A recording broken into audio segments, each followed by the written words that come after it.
Bonsoir à tous, vous êtes sur Lancé Critique et aujourd'hui on va parler combat.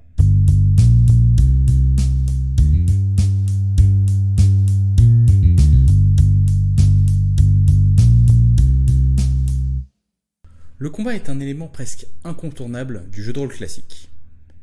Même des jeux comme l'Appel de Cthulhu, qui pourtant est fortement orienté enquête, disposent d'un éventail complet de règles afin de résoudre les conflits de façon musclée. Le combat est d'ailleurs tellement ancré dans la pratique du jeu de rôle qu'il se traduit souvent par un gain d'expérience et de butin à dépouiller sur de malheureuses victimes. Il est même régulièrement la pierre angulaire du système de jeu tout entier. Les scénarios d'initiation débutant par un combat qui va servir à expliquer toutes les mécaniques du jeu. On peut donc se poser la question, pourquoi les combats ont une telle importance dans le jeu de rôle ? À mon avis, le combat a plusieurs utilités. Déjà, il met l'accent sur le côté jeu. Que ce soit avec des dés, des cartes ou toute autre chose, il apporte un aspect ludique et aléatoire, ce qui le rend intéressant et imprévisible. Autre avantage, cela permet de mettre en lumière les capacités physiques des personnages que l'on incarne. En effet, il est beaucoup plus facile d'assimiler la partie réflexion que de se représenter sa dextérité, sa force ou encore son endurance. En campagne, le combat permet aussi de faire ressentir la progression de notre personnage, ce dernier pouvant affronter des ennemis toujours plus nombreux et plus menaçants. Cependant, bon nombre de joueurs et de MJ n'apprécient guère les combats dans les scénarios. À mon sens, une des raisons à cela est qu'il crée souvent une démarcation entre la partie rôle et la partie jeu. Que ce soit côté MJ ou joueur, on a facilement tendance à sortir du rôle de son personnage et à ne plus être que le joueur qui lance les dés. Cependant, ça n'a pas forcément à être le cas, et on peut très bien inclure les combats dans la narration et les rendre plus dynamiques et plaisants à jouer. Pour cela, voilà quelques petits conseils. Il y a peu d'autres formules qui soient aussi nuisibles à l'ambiance que « je fais mon attaque ». Si vous êtes joueur, décrivez votre action. Ajoutez-y de la tension et des sentiments. N'hésitez pas à étoffer la scène. Mon sang ne fait qu'un tour, je dégaine mon arme. Ignorant la fatigue due au voyage, je me jette sur les créatures, je mouline à gauche, je mouline à droite, afin qu'elles ne puissent s'approcher. J'espère que vous en conviendrez que ça a un tout petit peu plus de gueule que je vais lancer 2 dés en une fois pour faire mes 2 attaques. Si vous êtes MJ, n'hésitez pas à demander des détails sur l'action des joueurs. Quel geste fait-il ? Quelles sont ses intentions ? Neutraliser, blesser, tuer ? Se préoccupe-t-il de ses compagnons ? Se préoccupe-t-il de l'environnement ? Poussez à la narration et n'hésitez pas à récompenser les joueurs qui en font l'effort. Autre astuce, adapter la durée des combats aux enjeux. C'est une notion qui est parfois oubliée, mais tous les combats ne devraient pas avoir la même durée. Par exemple, si on reprend le cas du combat d'ouverture de scénario pour expliquer le système, il est normal que ce combat prenne du temps de jeu, car il a pour but d'être didacticiel, mais dans la partie, il devrait être plutôt bref. 1 ou 2 tours devraient suffire à ce que tout le monde ait compris les mécaniques, et le combat ne devrait pas s'éterniser. La durée du combat devrait être directement reliée à son impact sur l'histoire. Une rencontre aléatoire ne devrait prendre guère plus de 10 minutes, alors que l'affrontement final contre le némésis du groupe peut prendre toute une séance. Pour gérer cela, n'oubliez pas que nous jouons dans des univers qui se veulent réalistes, et les combats à mort devraient rester une chose relativement rare. Il ne fait aucun doute que des bandits se rendant compte que leur cible est bien plus coriace que ce qu'ils n'avaient pensé prennent la fuite. Il en va de même pour les animaux, leur instinct les poussera à se protéger s'ils se sentent menacés. A l'inverse, vous pouvez utiliser la narration pour allonger la durée d'un combat. Discours de grands méchants, environnement dynamique, autant de petites choses avec lesquelles vous pouvez jouer et qui rendront l'affrontement encore plus épique. Par exemple, pensez à ces duels de samouraïs qui se règlent en un seul coup. Voyez comment le cadre et la tension sont importantes. La nuit qui tombe, le vent qui se lève faisant osciller les herbes hautes, le bruit lointain de quelques grenouilles tapis dans l'ombre, alors que les 2 protagonistes se regardent, se jugent, tournent autour de l'autre, attendant la brèche, l'opportunité parfaite pour pouvoir porter l'attaque, le coup décisif. L'air est empli d'électricité. On n'a même pas encore lancé un dé, et la scène est déjà chargée de tension et d'émotion, et elle a été rallongée pour appuyer l'enjeu. Une autre façon de rendre les combats plus dynamiques est d'utiliser l'environnement. N'hésitez pas à donner plus de détails que nécessaire quand vous abordez une rencontre. L'un des avantages du jeu de rôle est de pouvoir interagir de façon créative avec l'environnement. Généralement, les joueurs s'en donnent à cœur joie. Armes improvisées, pièges de fortune, cascades dignes d'un maître du kung-fu, l'environnement peut réellement enrichir le combat en lui offrant des alternatives autres que l'attaque frontale. N'hésitez pas d'ailleurs à faire évoluer le décor. L'orage qui éclate alors que le combat débute, rendant la vision difficile et le terrain glissant, ou le plancher vermoulu qui se délie sous votre poids vous faisant chuter d'un étage. Si vous êtes joueur, jouez de façon réaliste plutôt que logique. Après s'être cogné le petit doigt de pied contre le coin de la table, on est généralement incapable de faire quoi que ce soit d'autre que de se plaindre pendant plusieurs secondes. Maintenant, imaginez la même chose mais avec un coup de hache dans l'épaule. Si le jeu s'y prête, vous pouvez apporter une approche réaliste au combat. Un professeur d'université donc dans Cthulhu cherchera sûrement à fuir s'il se fait tirer dessus, même s'il est lui-même armé. Ne cherchez pas toujours à optimiser les actions de votre personnage pour obtenir le meilleur résultat. Essayez de garder à l'esprit quelle serait sa réaction dans cette situation, de la même façon que vous le feriez pour toute autre scène. Traduisez les résultats des dés de façon cinématique. Dans la même lignée de « je fais mon attaque », je lui mets 6 points de dégâts est une phrase qu'il vaut mieux éviter. Traduisez les jets pour refléter les résultats. Arme qui s'entrechoque, blessure superficielle, pas en arrière pour reprendre son souffle et lâcher une phrase bien sentie. Utilisez les codes du cinéma d'action pour représenter les jets. Après tout, on ne dispose pas d'une barre de points de vie dans la vie réelle. Et bien que ces dernières soient utiles dans le cadre de jeu, elle n'a pas sa place dans la narration. Cela vous permet de l'allonger et de la rétrécir à loisir, afin de mieux gérer la durée de vos scènes. Finalement, fluidifiez au maximum. De nombreux jeux offrent des systèmes de combat riches et complexes. Bien qu'intéressants, cela peut grandement ralentir votre partie, surtout si vos joueurs ne sont pas habitués au système de jeu. Je vous conseille donc de préparer à l'avance des aides de jeu individuelles pour les joueurs résumant les actions possibles de leur personnage. Par exemple, un personnage qui ne fait que se battre au corps à corps n'a aucune utilité des actions qu'il peut faire avec un arc. Tâchez également, s'il y a un grand nombre d'adversaires, de limiter leur temps de jeu. Par exemple, vous pouvez lancer tous leurs dés en une fois et choisir qui a fait quel résultat en vous appuyant sur ceux qui apportent le plus narrativement parlant. Les aides de jeu peuvent également servir à mieux interpréter les combats. Par exemple, si les joueurs ont tous devant eux un verre rempli de pierres représentant leur point de vie, faire l'action de leur retirer ces pierres après un coup a une symbolique forte et permet de mieux visualiser en tant que joueur la violence du coup qui a été porté. À présent, on va rejoindre mon panel d'experts pour savoir ce qu'ils en pensent. Bonsoir tout le monde. Bonsoir tout le monde. Bonsoir. Donc, on va continuer à parler de combat et on va poser la question à Monsieur Adrien qui nous a offert un magnifique fond aujourd'hui. Monsieur Adrien, est-ce que le combat est une mécanique nécessaire dans un livre de jeu de rôle ? C'est une bonne question. Du coup, je regarde tous les livres que je me suis sortis pour avoir des aides-mémoire. Est-ce que le combat est nécessaire ? Non. Ça dépend de l'ambiance et de la volonté qu'a l'auteur, je pense principalement sur son jeu. Après, il est vrai que pour plaire au public, souvent on rajoute facilement un petit paragraphe sur le combat et sur la lutte. Mais après, il y a beaucoup de jeux qui ont été faits de base pour éviter les systèmes de combat trop lourds ou pour carrément éviter les combats tout court. Et ça fonctionne assez bien. Donc je dirais que ce n'est pas nécessaire. Fort bien. Quel est l'avis de Monsieur Filou ? Bien, Monsieur Filou, je souhaiterais commencer par te remercier de ne pas avoir fait de remarques concernant son fond.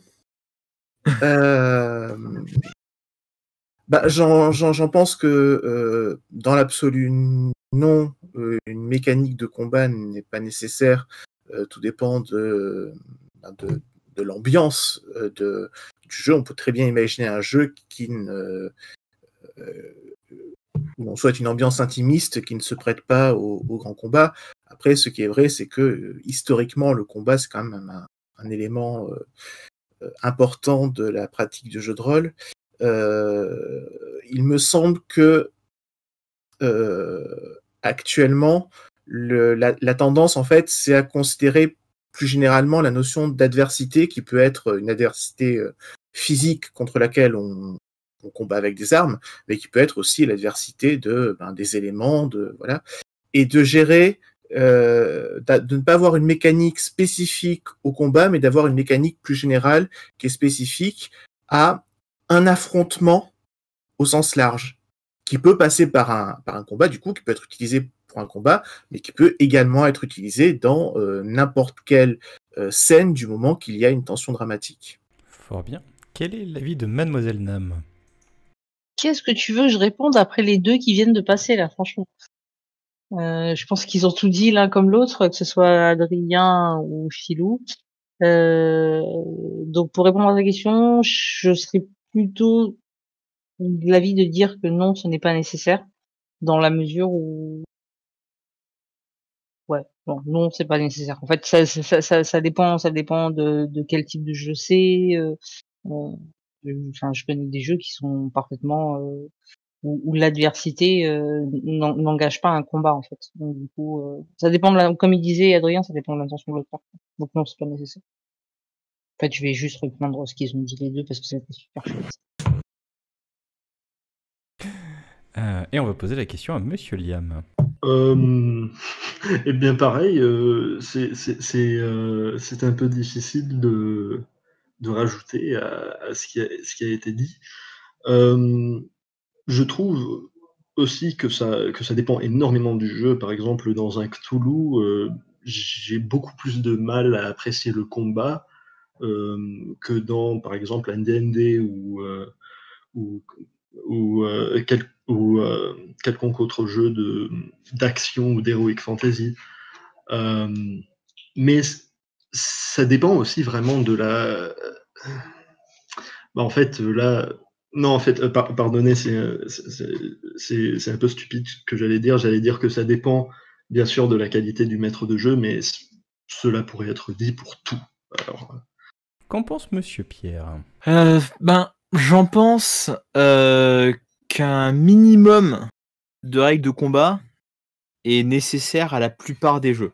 Je dis bien à la plupart parce que certains jeux peuvent ne pas inclure de règles de combat de par les personnages que l'on incarne, qui peuvent être dans l'incapacité totale de se battre. Je vais pas demander à ce que tous les jeux intègrent 50 pages de règles de combat en prenant en compte tous les paramètres possibles et imaginables, notamment les dégâts que peut faire un orc balancé dans la foule. Mais je pense que quelques paragraphes avec des règles de combat basiques sont nécessaires à la plupart des jeux. Et on finit en posant la question à Monsieur Damien. Comme beaucoup de monde précédemment, je pense que c'est pas nécessaire. Certains jeux s'en sortent très bien sans et ne sont pas orientés vers ceci. Et en dehors d'avoir ça dans le livre bouquin, il peut être intéressant d'en parler en début de partie pour certains jeux qui peuvent être typés ambiance en ayant quand même des règles de combat. Peut-être en discuter avant, MJ et joueurs, quel pas rapporter au combat sur la partie. Monsieur Damien, à quel moment apprécies-tu un combat lors d'une partie? Comme c'est évoqué dans la vidéo, des fois je l'apprécie en début, histoire de commencer sur les chapeaux de roue par de l'action. Après, ça peut être intéressant selon les parties, toujours pour réveiller les joueurs, quelque chose arrive. Une scène d'action, c'est la scène d'action typique en fait, c'est une action un peu facile à mettre en place. Et souvent, il y a beaucoup de jeux qui se concluent, dont les scénarios se concluent par l'affrontement de boss. Très bien. Qu'en pense Monsieur Adrien? Sur qu'est-ce que j'apprécie dans les combats? Moi, j'apprécie quand on arrive à éviter les combats. Quand ça rejoint le côté adversité arriver à trouver parce que souvent on reste sur un schéma assez manichéen sur la plupart des jeux, mais un bon scénar de Donjons et Dragons où les actions entreprises par les joueurs permettent d'éviter le combat, soit parce qu'ils sont partis sur une grosse infiltration, soit parce qu'ils ont mis en place quelque chose qui fait que le boss final du scénar se fait avoir avant qu'ils arrivent ou pendant leurs actions et qu'ils évitent ce combat. Ça, c'est pas mal, arriver à faire cette sorte de combat contre l'environnement, en fait. Et après, j'aime bien, moi, les combats inattendus, hein, quand c'est vraiment pas du tout anticipé par les joueurs et qu'on se retrouve avec les 3 bandits qui sortent un peu de nulle part, pour le coup, un peu boîte magique derrière leur arbre, alors que c'est un moment où personne s'y attend. Je pense qu'en tant qu'MJ, moi, j'aime surprendre mes joueurs sur des moments où ils se pensent vraiment tranquilles, quoi. Ils viennent de monter le camp, il commence à pleuvoir, on leur fait bien expliquer comment ils montent le camp.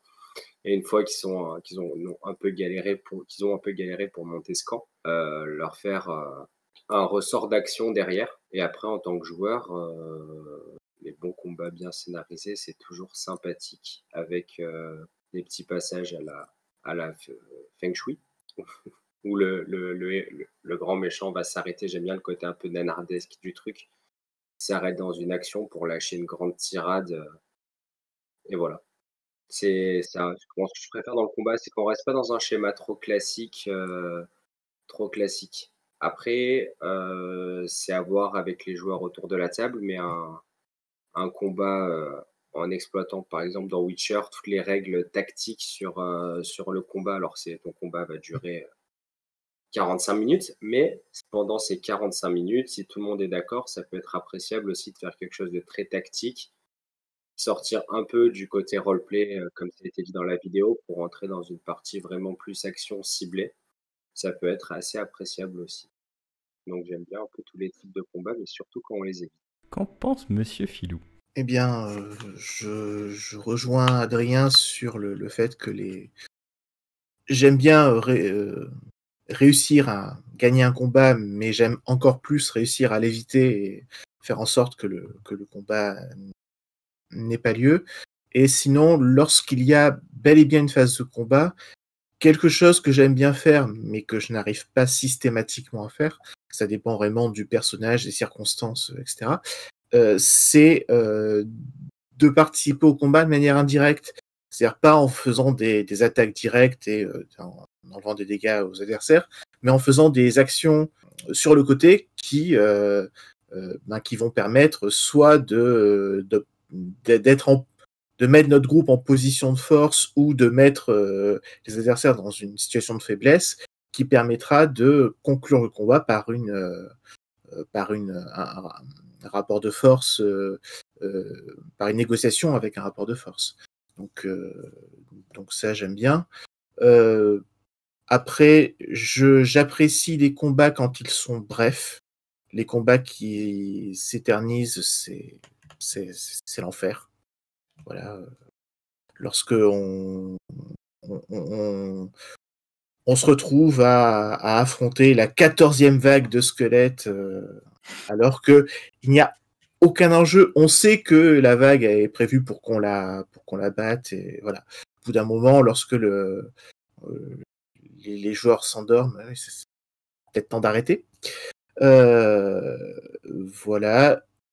Et après, suivant le jeu, il y a certains jeux où je vais ma recherche, ça va vraiment être de dérouler l'intrigue sans qu'il y ait de combat. Après, un bon Donjons et Dragons avec un bon combat côté jouissif qui est plaisant aussi. Mademoiselle Nam, à quel moment appréciez-vous un combat dans une partie? Je te remercie d'avoir répété la question.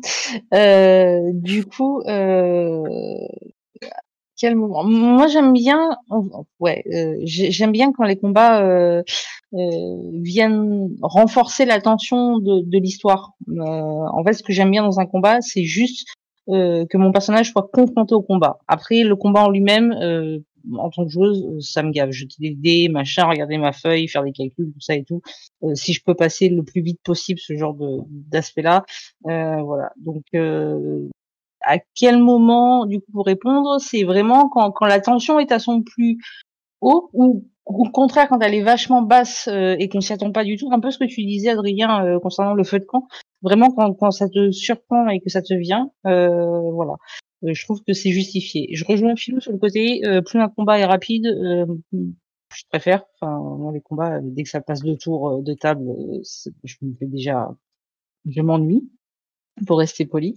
Voilà. Je suis plutôt partisane du si on peut éviter le combat, c'est mieux.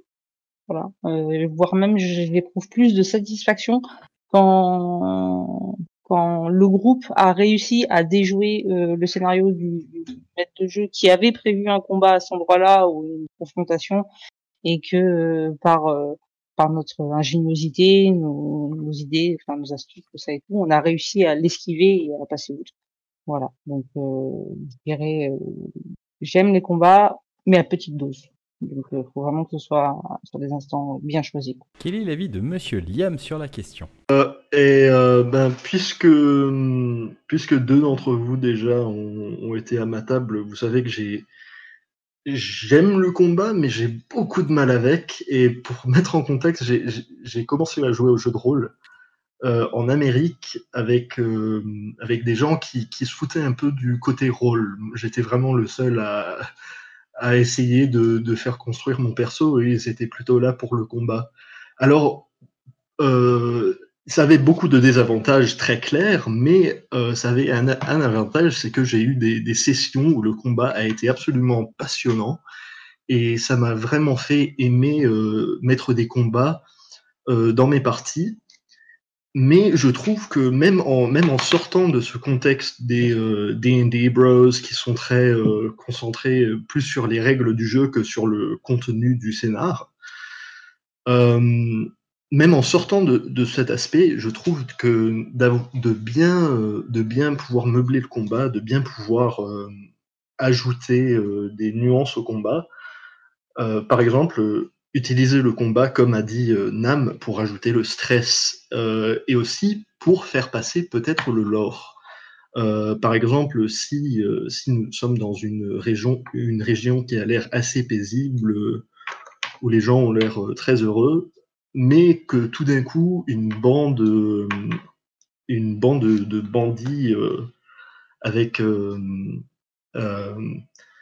des bannières étranges et qui parlent d'un secret ou quelque chose, ça peut être un moyen un peu plus facile de faire passer du scénario. Pardon, c'est peut-être pas le meilleur moyen de le mettre. Je me suis un peu perdu dans mon raisonnement là. Mais en gros, je trouve que le combat a beaucoup de potentiel, mais c'est vrai que ça peut être très compliqué à le ménager et à avoir cette ambiance voulue d'un combat qui est à la fois rapide, satisfaisant et où les joueurs peuvent meubler un peu leurs actions. Mais en général, je trouve, comme a dit presque tout le monde, avoir un moyen d'éviter le combat, c'est presque toujours la meilleure idée.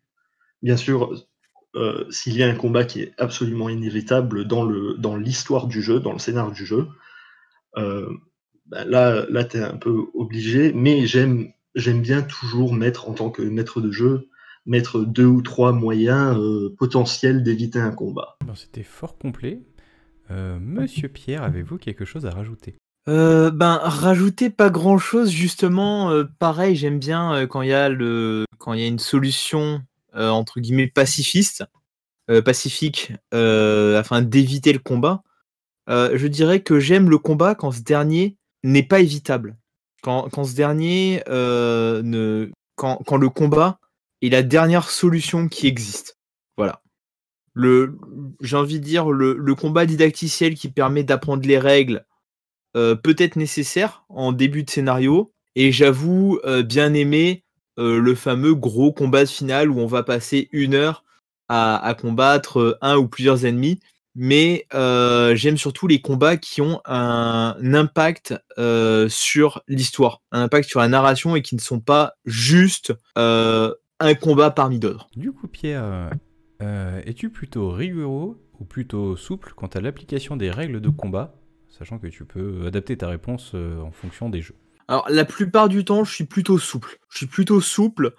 Parce que être rigoureux dans un combat implique tellement de paramètres que ça demanderait de refeuilleter le bouquin de règles toutes les 30 secondes. Typiquement, comme j'avais fait la petite blague tout à l'heure, quels sont les dégâts d'un orc balancé dans une foule? Ce sont des informations, parfois, les joueurs ont des idées, font des actions qui sont extrêmement narratives et qui ne sont pas prévues par le créateur du jeu. Les joueurs peuvent avoir l'envie de faire des actions totalement imprévisibles qui servent l'histoire et comme tu l'avais dit dans un précédent épisode, il faut éviter de dire non. Enfin, dire non à... Ouais, je sais plus comment tu l'avais présenté, mais pareil, j'aime pas dire non. Surtout quand il y a une action qui est belle, qui est narrative, qui est développée, je vais avoir plutôt tendance à être souple. Et souple dans le bon sens. Quel est l'avis de Monsieur Damien? Es-tu de ton côté plutôt rigoureux ou plutôt souple quant à l'application des règles de combat? Alors moi j'ai plutôt une bonne mémoire pour les règles. J'aurais plutôt tendance à être rigoureux. Cependant, j'essaie de pas d'éviter que ça fasse traîner le combat ou quand je suis en tant que joueur, à moins qu'on me demande mon avis sur les règles, de pas intervenir pour pas couper l'action, d'un autre ou autre. Et quand je suis MJ, j'essaie aussi d'improviser rapidement quand il y a des trucs qui sortent des cadres des règles, des actions belles improvisées qui n'ont pas été prévues dans le jeu en question et d'éviter au maximum d'avoir à consulter le livre. En tant que MJ, je vous conseille vivement d'avoir un Damien à votre table. D'ailleurs, c'est extrêmement pratique. Quel est l'avis de Monsieur Adrien? Quel est ton style? Mon style, du coup, ça dépend des jeux. Clairement. Sur un Little Fears ou un Tale from the Loop, je vais décourager les joueurs à entreprendre des actions de combat. Parce que la plupart du temps, ça mène à la perte des joueurs de façon assez radicale et violente. Sur un Witcher, je vais être plus exigeant sur les règles de combat. Parce que, toujours pareil, ça dépend des joueurs qu'on a à notre table. Je sais que sur ma partie de Witcher actuelle, je suis plutôt exigeant sur les combats parce qu'on a décidé de le jouer comme ça, avec les 70 règles de combat optionnelles mis en place. Sur un Insectopia, ça va être beaucoup plus expéditif parce que c'est ce qui prime dans Insectopia. De toute façon, c'est le principe même du jeu. Si le combat fait un tour de table, c'est qu'il est trop long déjà. Donc ça dépend vraiment des jeux. Je pense que la question, c'est pas vraiment tant d'être rigoureux ou laxiste sur les combats, c'est toujours faire attention au plaisir que prennent les joueurs et le MJ à la table. Et c'est surtout, comme ça a commencé à être dit par Damien et Pierre, peut-être arriver en tant qu'MJ à être adaptable du coup sur les règles de combat. Et éviter d'y faire référence de façon marquée et nette, de façon institutionnelle, et plutôt d'arriver à moduler les écarts des joueurs dans leurs idées de façon plutôt RP. Monsieur Filou, même question. Du coup, es-tu plutôt rigoureux ou plutôt souple quant à l'application des règles de combat? Alors, je suis définitivement souple, mais c'est pas forcément par conviction, c'est aussi par obligation parce que d'une part j'ai une incapacité pathologique à retenir les règles de n'importe quel jeu, y compris quand ce sont des règles maison que j'ai moi-même écrites. Et par ailleurs j'ai tendance assez facilement à me noyer dans un verre d'eau. Donc lorsqu'arrive une séquence de combat en tant que MJ, j'arrive pas à mener de front le contexte narratif et la gestion mécanique des règles. Donc, il m'est déjà arrivé d'adopter la stratégie du Damien à ma table. Donc je confirme que c'est une stratégie extrêmement efficace. Mais sinon, j'essaie vaguement de sauver les apparences au niveau des règles, mais je me concentre surtout sur les actions, quels sont leurs impacts. Est-ce que le jet de dés a l'air vaguement d'être plutôt une réussite ou plutôt un échec, et de gérer sur la logique des conséquences des actions plutôt que l'impact purement mécanique des règles. Mademoiselle Nam, c'est à vous. Moi, je fais un peu comme Philou, en fait. Enfin, un peu, même beaucoup. Les règles, quand je maîtrise, les règles, je les connais. Voilà, quand un combat survient, grosso modo, je sais comment ça fonctionne. Mais je tiens quand même à ce que mes parties aient cette fameuse cohérence que voilà. Enfin, et genre c'est pas parce qu'il y a une valeur statistique ou une valeur chiffrée qui va imposer un résultat que voilà. Donc du coup, j'aurais plutôt tendance à je fais quand même les règles, mais j'ai une interprétation de la mécanique qui m'est propre, voilà. Après, c'est vrai que quand il y a besoin avoir un Damien à sa table, c'est toujours bien pratique. Je confirme. Et après, je me cache pas non plus que quand je maîtrise pas du tout les règles de combat, je le dis et même j'annonce à la couleur, on va faire à notre sauce et puis voilà. Donc je serai plutôt souple, voire même extra souple. Moi, ce qui m'importe, c'est que si jamais il y a combat, c'est que le combat soit beau, il soit épique ou il soit tragique, enfin peu importe, et qu'il apporte vraiment quelque chose, quoi. Donc du coup, le système de règles, le système mécanique, mathématique, je m'en fous en fait. Quand il y est, j'utilise, mais si je l'oublie ou si je passe dessus, enfin, c'est pas grave. Et donc finalement, on va poser la question à Monsieur Liam. Eh bien, c'est peut-être une mauvaise habitude, mais j'ai tendance à être un peu rigoureux sur les règles de combat, puisque pour moi, c'est un peu pareil de ne pas être assez rigoureux sur les règles de combat. C'est un peu pareil à ne pas être rigoureux sur le scénar à un certain point. Bien sûr, là j'exagère peut-être un petit peu, mais je trouve personnellement que ça peut être un peu décevant si je suis un peu plus souple avec mes joueurs parce qu'ils décident de prendre une action qui est très stylée et je leur donne un succès automatique ou quelque chose. Plus tard, je ne peux pas me retourner parce qu'ils veulent faire en gros la même action et leur dire ah mais non, je peux pas faire ça parce qu'ils ruineraient votre scénario à un coup ou quelconque autre raison qu'ils peuvent pas le faire comme ça. Alors soit on fait comme on avait dit dans la dernière session. Comme Pierre avait dit, comme Nam et Pierre avaient dit, si on change quelque chose, on y reste constant. Mais avec le temps, je me trouve devenir beaucoup plus souple avec les règles sur un plan plus petit. Par contre, je sais pas. Encore une fois, j'ai l'habitude d'être très strict aux règles, mais maintenant, de plus en plus, je commence à questionner ça. Alors moi-même, je ne suis pas trop sûr de comment répondre. Ma foi, l'incertitude est une bonne réponse aussi. Parce qu'après tout, les gens sages sont pleins de questions. Est-ce que tu aurais un conseil que tu pourrais donner à un joueur pour inclure un aspect narratif à son combat ? Je pense, comme tu as dit dans la vidéo, je pense que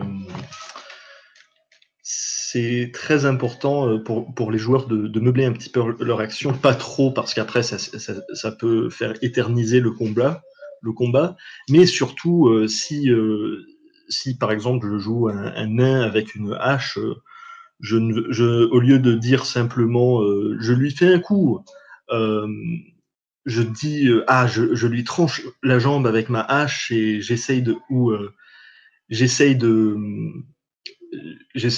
le décapiter avec un coup sauvage ou quelque chose, mais surtout de ne jamais terminer son action avant de faire le jet ou quoi que ce soit décrire son action après le jet, ou dire ce qu'on va tenter de faire avant et puis voir si on succède avec le jet, parce que sinon ça peut embrouiller un petit peu. Ça m'est arrivé 1 ou 2 fois que ça m'a embrouillé avec le fil du combat. Super. Monsieur Pierre, avez-vous également un conseil à donner à un joueur qui voudrait inclure un aspect narratif au combat?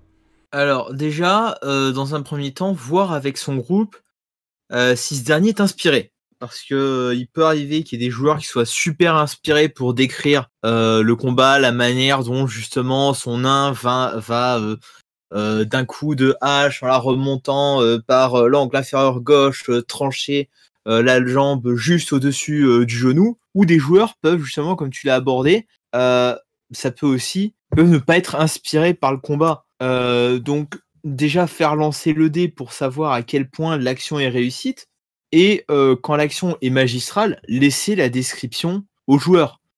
Quand si le joueur n'est pas inspiré, faire soi-même la description.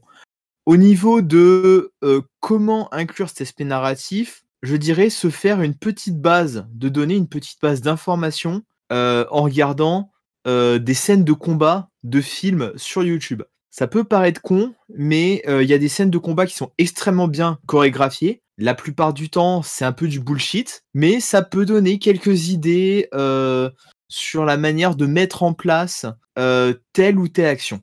Comme tu en parlais justement dans ta vidéo, je crois que c'était toi, oui, concernant les 2 samouraïs qui se jugent du regard, le soleil qui touche le sol, le brin d'herbe, le vent. Ça peut être intéressant de regarder quelques scènes de combat venant de grands films ou de grandes séries qui soient liées avec l'univers que l'on maîtrise ou que l'on joue. Très bien. Monsieur Damien, avez-vous un conseil pour les joueurs? Ça a été déjà un peu évoqué dans ta vidéo. Mais donc, faire attention aux descriptions du MJ et essayer d'utiliser l'environnement, une attaque directe. Voir notre description, faire d'autres actions que les attaques. Ça peut être changement de position, ou faire tomber, faire tomber une armoire pour bloquer l'avancée des adversaires, ou autre. Utiliser d'autres objets, une corde pour balancer une corde dans les pieds de l'adversaire ou autre. Et selon les actions, des fois aussi décrire quelle est l'intention derrière l'action.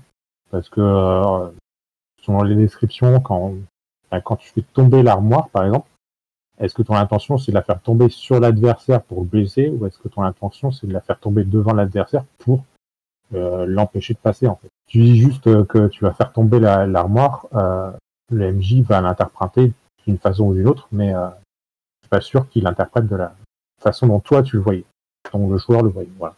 Très très bien. Monsieur Adrien, avez-vous un conseil à donner? On a commencé à bien faire le tour de la question pour le coup. Un conseil dans le jeu de rôle qui est adaptable au jeu de rôle, aux grandeur nature, au jeu de rôle sur table, c'est de lire le traité des 5 roues de Musashi, qui est du coup l'art du combat samouraï écrit il y a de ça des siècles, mais qui regorge de trucs et astuces pour le moins non conventionnels.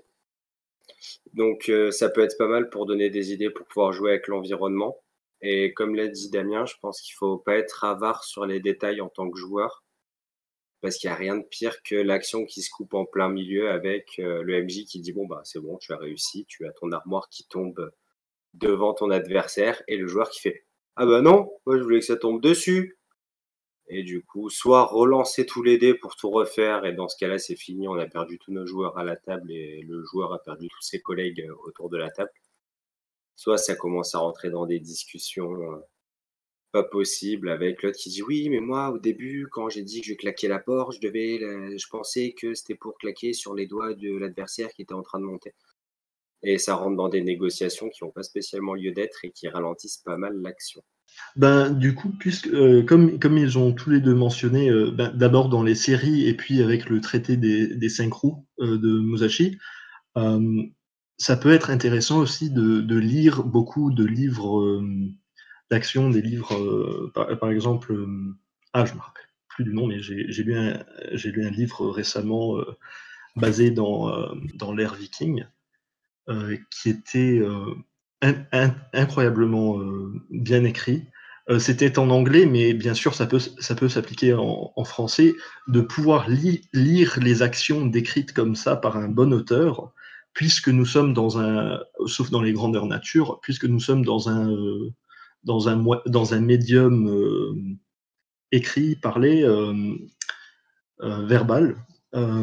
Ça peut être très utile de lire des scènes comme ça pour s'inspirer un petit peu, autant en tant que MJ, autant en tant que joueur, pour décrire une scène de combat ou pour décrire une action.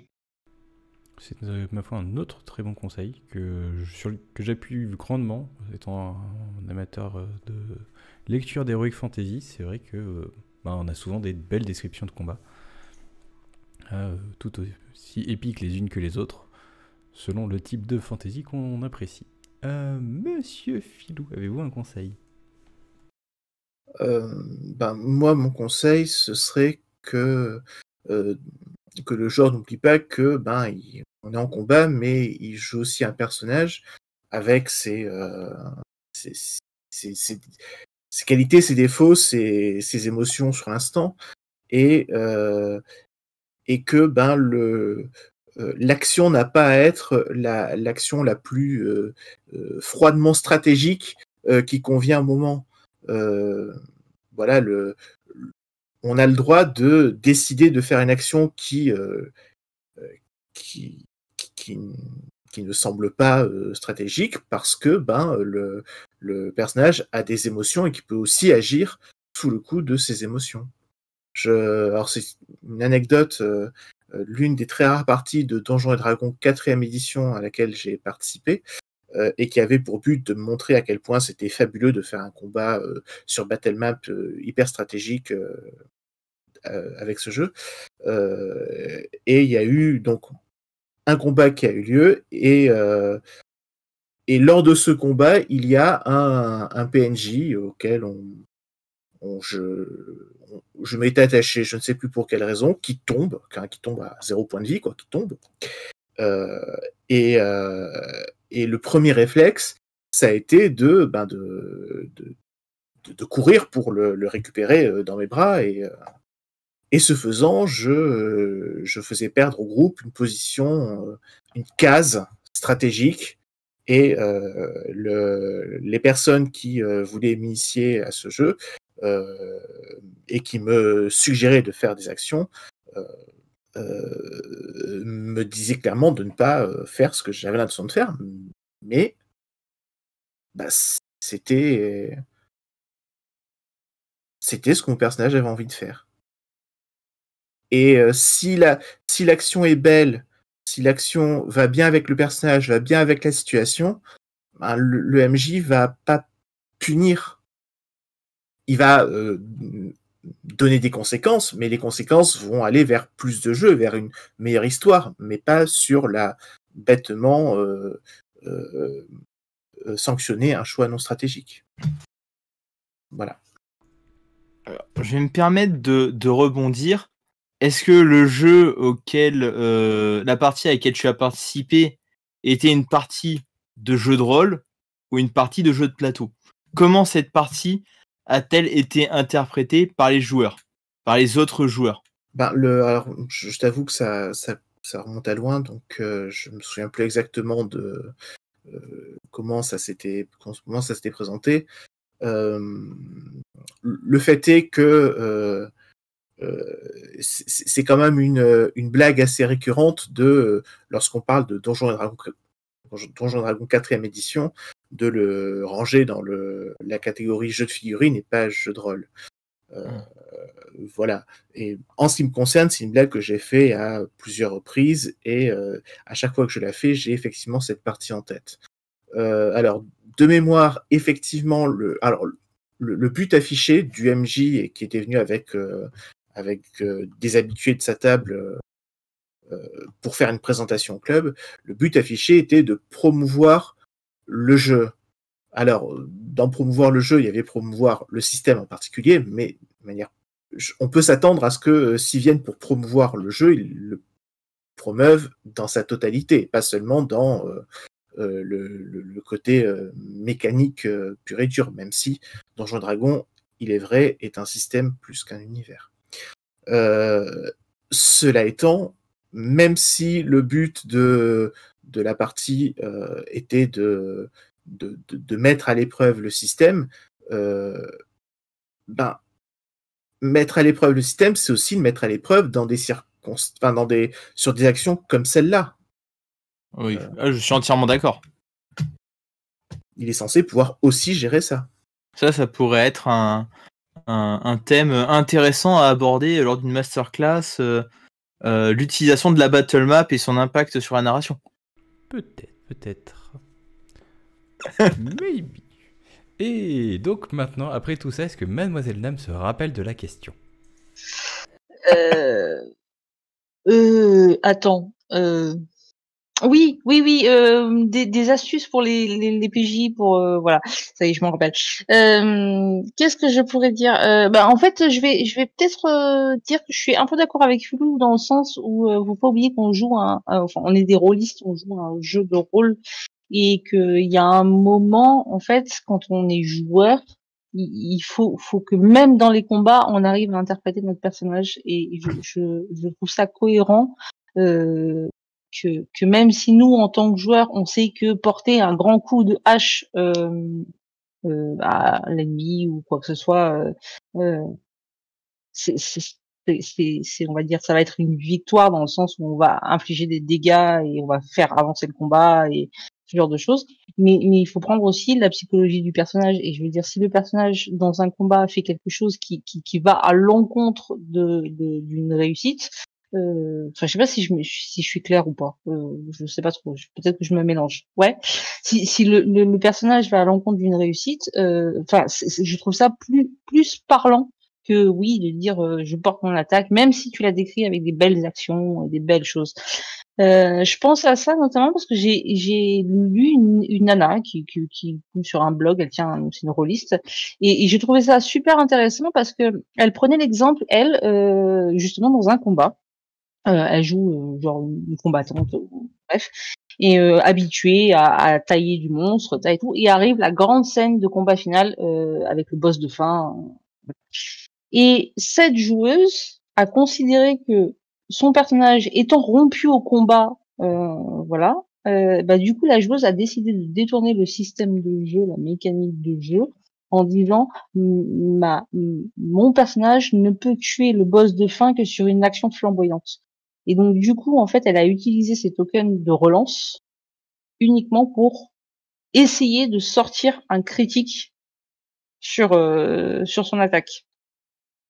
Alors que son premier jet était réussi, donc elle aurait pu très bien porter ses dégâts et faire avancer le truc, mais elle considérait que comme son personnage, il fallait vraiment qu'il essaye de donner le plus, enfin voilà, on est sur le boss de fin, et tout.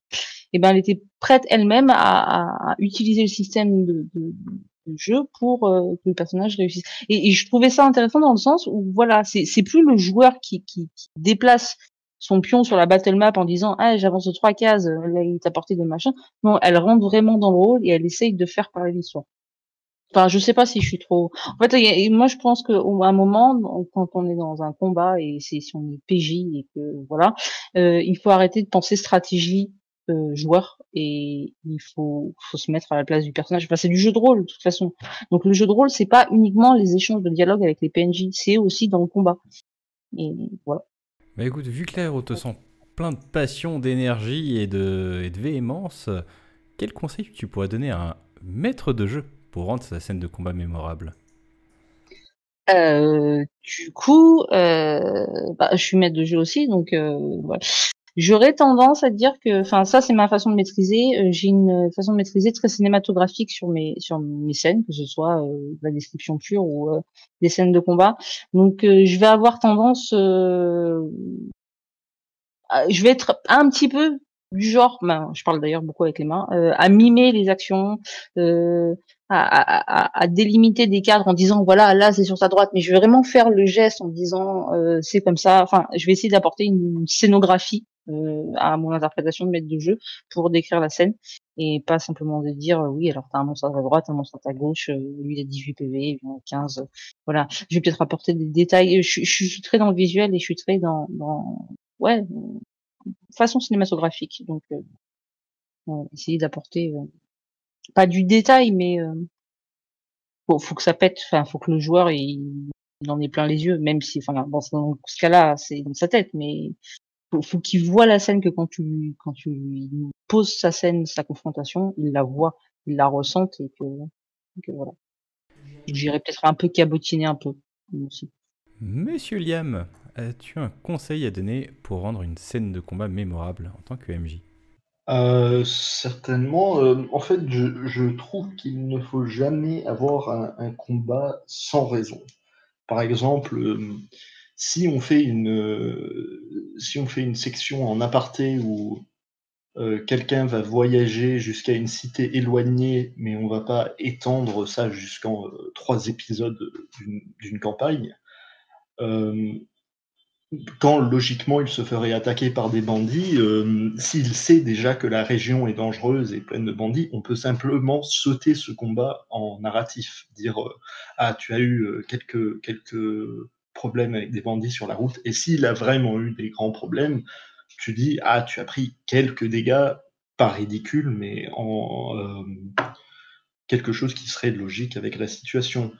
Surtout aussi de toujours essayer d'avoir un background pour les méchants, parce que les méchants, autres que des bêtes sauvages ou des choses sans vraie intelligence, une créature intelligente a toujours une bonne raison d'attaquer quelqu'un.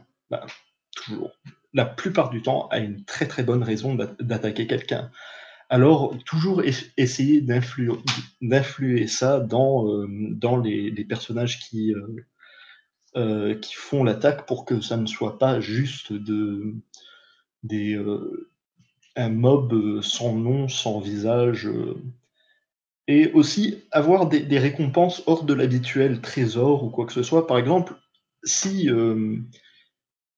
avoir des conditions, si un groupe d'orques attaque quelqu'un, s'il ne tue pas tous les orques et il en prend 1 ou 2 prisonniers, puisque l'habitude de beaucoup de joueurs, quand ils sont dans des situations de bien contre mal, noir-blanc, c'est simplement d'éliminer l'adversaire, mais d'en prendre quelques-uns vivants pour les questionner. Et s'ils font des trucs comme ça, de toujours les récompenser. Et pareil, s'ils trouvent des moyens pacifiques d'éviter un combat auquel tu ne t'attendais pas, toujours trouver un moyen de les récompenser pour ça, parce qu'il faut toujours récompenser les bonnes initiatives. Et en parlant de récompense pour une bonne initiative, si un personnage y met vraiment son plein dans une attaque, ne pas demander, par exemple dans le contexte d'un Donjon et Dragon, ne pas lui demander de dépenser son initiative, son inspiration, et au lieu de simplement lui donner un avantage au jet, parce qu'il a tellement bien décrit son action, ou ça a été tellement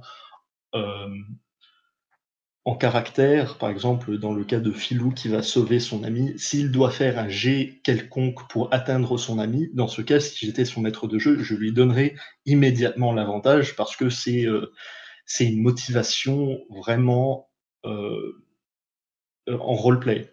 Alors il faut toujours se rappeler de bien récompenser ses joueurs pendant le combat s'ils agissent de façon imprévue ou qui aide la partie d'une façon significante. Super. Monsieur Pierre, as-tu un conseil à donner au MJ? Je vais redonner le même conseil que Nam, à savoir bien incarner, mimer les actions parce que c'est toujours efficace. L'ordinateur avec le petit haut-parleur qui balance des glings, des pangs, des pafs, ça peut faire son effet aussi. La description des actions, des attaques, ne pas dire que des coups droits, coups d'estoc, que le combat soit utile et serve à la narration, que ce ne soit pas l'énième l'énième combat contre une créature non nommée qui ne reviendra pas? Voire même si c'est possible, que ce soit mettre en avant le fait que cette personne, c'est peut-être pas n'importe qui. Méchant ou gentil, ça c'est au scénario maître du jeu de le décider. Voilà. Très bien. Monsieur Damien, avez-vous un conseil à donner? Dans le doute, faire exploser quelque chose. Non. Est-ce que peut être interprété d'essayer de faire rebondir le combat ou si vraiment ça s'éternise, au contraire le finirait en narratif, quoi. Ou faire que les ennemis, comme ça a été dit avant, les ennemis ont une conscience et ils vont vouloir préserver leur vie, donc ils peuvent vouloir fuir, ils peuvent vouloir faire des prisonniers, peuvent à un moment dire rendez-vous, vous êtes cerné, et peut être un jet d'intimidation ou autre, pour montrer que les ennemis sont en surnombre ou autre, bien montrer aux joueurs que dans ce cas-là, c'est plus logique et ils ne seront pas juste assassinés ou ne perdront pas leur personnage s'ils arrêtent de se rendre. Ça peut être dans le scénario, typiquement c'est ce qui arrive à chaque épisode de l'agence touriste. Ils se font capturer et se font enfermer dans un truc. Donc on peut réévoquer cette situation. Très bien. Monsieur Adrien, avez-vous un conseil à donner aux MJ pour rendre leur combat épique et mémorable? Limiter le temps de parole des joueurs. Ils sont en combat, ils n'ont pas le temps de réfléchir et de parler à voix haute pendant un quart d'heure pour savoir si c'est mieux de taper dans la cheville ou taper dans le genou. Ça fout le bordel dans les initiatives, mais ça permet de créer vraiment une tension autour de la table. Ne pas donner les points de vie, les points de dégâts infligés. Laisser les joueurs tirer leurs dégâts si c'est un jeu où ça tire les dégâts, mais ne pas dire combien de dégâts prend l'adversaire. Pensez à bien décrire les conséquences des actions des joueurs, les blessures, les mouvements des adversaires. Mais je pense que oui, pour rendre le combat le plus dynamique possible, ça reste laisser 10 secondes maximum à un joueur pour pouvoir dire son action. Sinon, il perd son tour d'action. On est dans un combat, on n'a pas forcément le temps. Il faut que ça tape à l'instinct, quoi. Donc, tout instinct est bon à prendre, hein, que ce soit l'action RP, l'RP du joueur qui a envie vraiment de s'investir dans son personnage et qui, avec son super background de mec avare qui est là juste pour récupérer de la thune et qui a rejoint la compagnie parce qu'il a été croisé dans une taverne et les gens lui ont dit « viens avec nous !» et qui fait le tour du camp pour aller pouiller les trésors des bandits et se carapater si ça sent le pâté. Ou l'action très chevaleresque de se mettre devant tout le monde, de faire 2-3 moulinets avec son épée. Mais dans tous les cas, il faut laisser très très peu de temps aux joueurs pour dire ce qu'ils font. Prendre plus de temps pour la description, c'est normal, puisqu'on est forcément cette ellipse entre la réalité d'une action et ce qu'on va en raconter. Mais le moment entre je dis et je lance le dé, il doit être le plus court possible. Et il faut forcer à ce qu'il soit le plus court possible pour que l'action soit de plus en plus dynamique. Et que ça oblige les autres joueurs à rester attentifs et pas juste à se dire « Oula, c'est lui? Oh, c'est bon, tranquille. Il y a encore 5 joueurs avant moi. Je vais fumer une clope. » Voilà. Là, ça va vite, ça dynamise et ça met le stress. C'est ma foi un fort bon conseil. Monsieur Filou, en avez-vous un de votre côté? Alors oui, c'est quelque chose qui a été un peu évoqué par mes prédécesseurs, mais j'aimerais enfoncer le clou. C'est de faire que le combat ait un objectif, que le combat ne soit pas une fin en soi, mais que, alors, exemple, protéger le MacGuffin que les bandits souhaitent prendre, au contraire prendre le MacGuffin des mains des bandits qui le détiennent, ou survivre le temps que l'armée d'elfes arrive pour nous aider. Mais que voilà, ce soit pas uniquement on s'affronte et on se tue, mais que voilà, que le combat est un but autre, qui parasite et qui fait que les actions ne vont pas être simplement attaque-défense, mais orientées dans la réalisation de ce but. Et voilà. Sauf, bien évidemment, si c'est le combat final pour aller détruire l'Astraliche qui gangrène le royaume depuis le début de la campagne, il y a 20 niveaux. Bon, là, le but du combat sera de enfin détruire l'Astraliche en question. Et ça peut se comprendre. Mais que ce soit pas la règle. Bien écoutez, je pense qu'on a fait pas mal le tour de la question. Est-ce que quelqu'un a ajouté sur le thème de comment dynamiser les combats ? Simplement que je vais noter les conseils d'Adrien immédiatement, parce que... En parlant d'Adrien, le traité des 5 roues est disponible sur tous les bons sites de vente de livres pour 7,50 €, en occasion même pour 3 € hors frais de port. Voilà, Ouais. donc... Et il y a une nouvelle édition qui a été imprimée, une édition un peu collector avec fourreau carton enrobé de cuir ou de tissu, je ne sais plus, qui est pas très très chère non plus, elle est dans les 17-20 €. Et qui sera du plus bel effet à côté de votre livre de base de L5R 4e édition. De l'Empire des Cerisiers. Eh bien, ça sera le mot de la fin. Merci à tous d'avoir participé à cet atelier et on se dit à dans 2 semaines pour une prochaine session. Tout de suite.